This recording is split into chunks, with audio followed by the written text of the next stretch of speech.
एक समय की बात है, एक गांव में एक परिवार रहता था।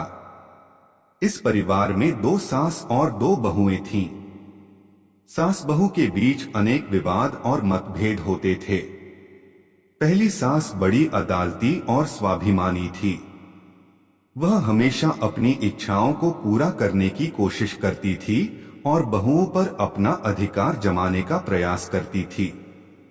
वह खुद को परिवार की मुखिया मानती थी और इसका उपयोग अपनी अधिकारवादी और दबावपूर्ण सोच के लिए करती थी। दूसरी सास आदर्शवादी, समझदार और धैर्यशील थी। वह समझती थी कि परिवार में सबका सम्मान करना और सभी को एक साथ मिलकर काम करना आवश्यक है। वह अपनी बहुओं के साथ मिलकर उनकी मान्यताओं और सुझावों का सम्मान करती थी। पहली बहू शांतिपूर्वक अपनी सास के साथ काम करने का प्रयास करती थी, परंतु सास उसे अधिकार और आदेशों की भूमिका देना चाहती थी। इससे वह परेशान हो जाती थी और घर के माहौल में दबाव महसूस करती थी। दूसरी बहू समझदारी और समाधान निकालने के लिए साथ मिलाती थी।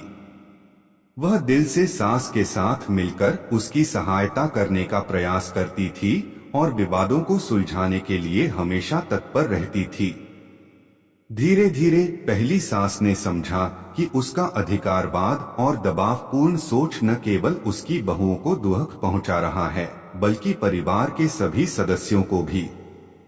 उसने स्वयं को समझाया और अपनी सोच में परिवर्तन किया।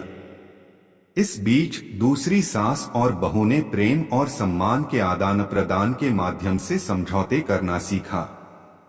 वे एक दूसरे की मान्यताओं को समझते और सम्मान करते थे और परिवार में शांति और खुशहाली का माहौल बनाने में सफल रहते थे। इस कहानी से हमें यह संदेश मिलता है कि सास बहू के बीच सहयोग, समझदारी, सम्मान और प्रेम की भावना होना चाहिए। यह संघर्षपूर्ण संबंध अगर समझौते और आपसी समझदारी के माध्यम से सुलझाए जाएं, तो परिवार में सद्भाव, खुशहाली और समृद्धि की अनुभूति हो सकती है।